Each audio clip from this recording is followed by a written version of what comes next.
Je me suis proposé de faire un ouvrage, un essai politique sur Amadou Ba, actuel Premier ministre et candidat à l'élection présidentielle. Comme vous le dites, c'est un livre qui vient après deux autres. Un premier publié en juillet 2023, un autre en septembre et ce troisième-là aujourd'hui. Le propos de ce troisième livre, c'est présenter un homme politique qui aspire à la plus haute marche du pays, c'est-à-dire à la fonction de président de la République du Sénégal.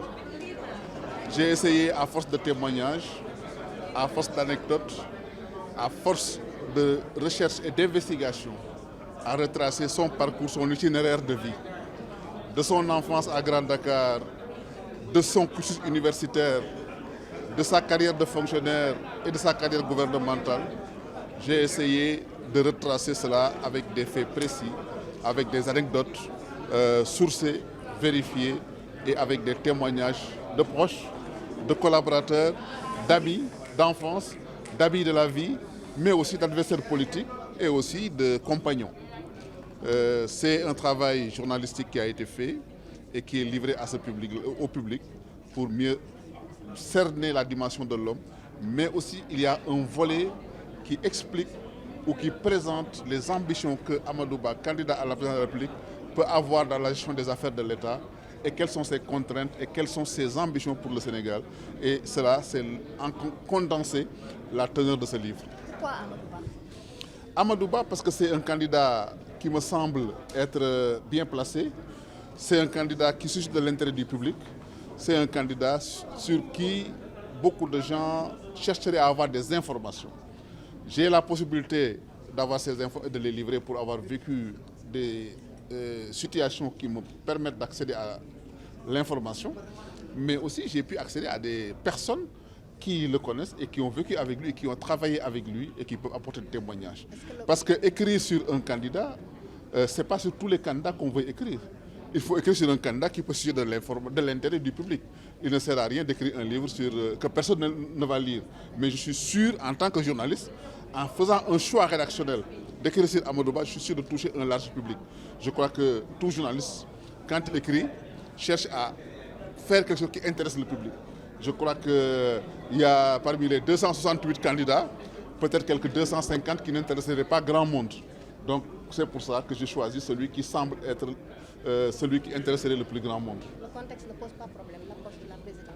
Non, du coup, au contraire, le contexte est très favorable.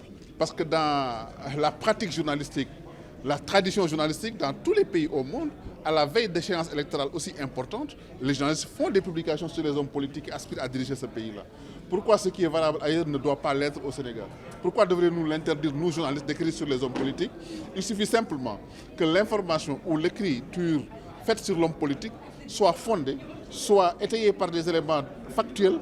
Et aujourd'hui, je peux avoir la prétention de dire que les informations que je donne sont irréfutables, sont factuelles, documentées et précises. Et pour moi, c'est le credo, le rapport avec la vérité, le rapport avec la véracité, la fiabilité de l'information. Et c'est cela qui, aujourd'hui, à mon avis, peut permettre aux lecteurs d'avoir une base d'analyse, une grille d'analyse pertinente sur le candidat Amadou Ba, sur sa personne et sur son parcours de vie.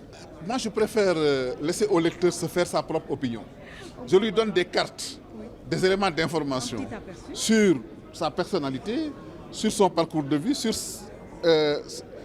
disons, ses réussites et ses succès.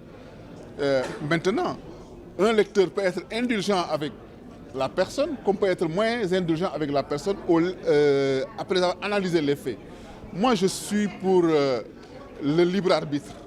C'est-à-dire que le lecteur, je le crédite d'une bonne foi, d'une pertinence, d'une intelligence. Je ne prétends pas être plus intelligent que le lecteur et décider à sa place ou me faire une opinion à sa place. Je le laisse découvrir, je le laisse analyser par ses propres critères les informations. Étant entendu, moi, l'exigence que je me fais, c'est une exigence de vérité, une exigence d'exhaustivité, une exigence de transparence. Les lecteurs, par sa posture et sa perception des situations, se fera sa propre opinion. Pour moi, c'est une forme de respect pour le lecteur, plutôt que de lui dire celui-là il est bon ou il est mauvais. Je lui dis voilà son parcours de vie, voilà ce que j'ai observé. C'est bien, c'est votre troisième livre en une année. Vous avez la plume au feu et c'est toujours sur les sujets concernés dans la politique et les hommes politiques. Est-ce là votre champ de prédilection? Comptez-vous diversifier prochainement? C'est une excellente question. Effectivement, j'ai déjà publié 3 livres en 4 mois. Peut-être que l'année n'est pas encore finie. Si cela m'inspire, je pourrais peut-être sortir d'autres livres. J'ai des sujets en tête. J'y réfléchirai et j'y mettrai de l'ordre. Je pense faire un livre historique. Je pense faire dans le roman. Je pense continuer dans l'essai politique. J'ai des idées qui fourmillent. Je les mettrai en ordre et je verrai l'opportunité de publier tel ou tel livre. Toujours est-il que, bon, voilà, l'appétit vient en mangeant. J'ai sorti un premier livre qui a suscité de l'intérêt du grand public. Ça a été un succès de librairie, l'affaire Ousmane Sonko Adji Sarr. Ce livre-là a produit un deuxième, Macky Sall derrière le masque. Aujourd'hui, c'est un troisième livre sur le candidat Amadou Ba. Peut-être que j'aurais pu demain faire un roman ou un livre historique. Et je pense franchement à faire un roman et je pense franchement faire un livre historique sur des sujets qui fourmillent dans ma tête. Maintenant, je trouverai le temps et l'opportunité de le faire.